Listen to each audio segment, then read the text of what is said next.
Good evening, everybody. We're going to be taking a look at some bayonets tonight. It is a crisp December evening, and we'll start with the K98 bayonet. This one is rough. It was the first one I got many years ago. It came with the first K98 that I bought.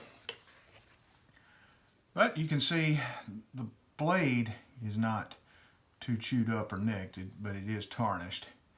And this one is gonna be due for a good cleanup process. The top part of the scabbard, this is a reproduction frog. But top part of the scabbard has stayed pretty well protected in the frog over the years. You can see where you get that delineation between all the wear and then where it's still got its finish. But the K98 bayonet fits on any of the 98 style Mausers, the Hugo, the Romanian, or the Czech, I should say. It's a Romanian contract rifle.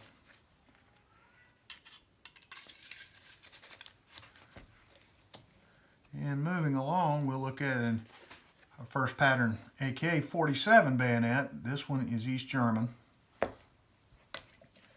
And I haven't seen one like this in a while, but pretty Spartan.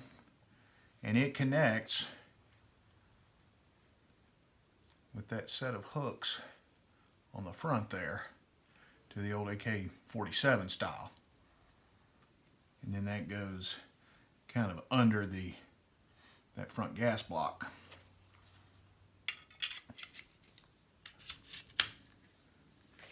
And then when the AKMs came out, started using a little bit more advanced, you might say, bayonet. And I'm not sure the country manufacturer on this one.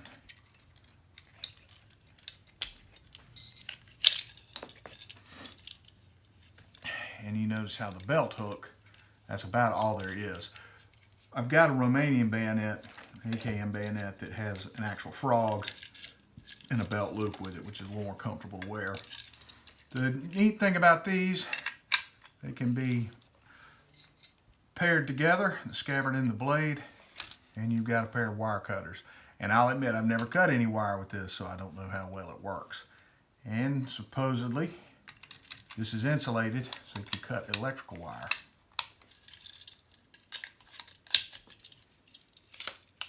But it's kind of a fun bayonet to put on an AK and shoot with. And here is kind of an old M16 bayonet. And if you'll notice, the hook loop is bent. And then it's got a plastic scabbard. A lot of times you see the metal scabbards with it, the M10.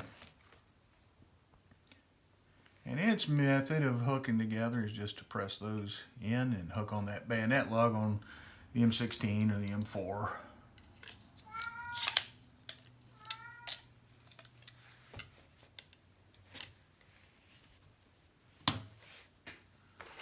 And then here's the M9 bayonet.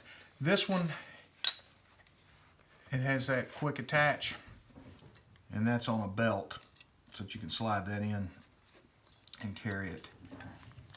And this one has had a lot of use. You can notice the tip is pretty worn down on that.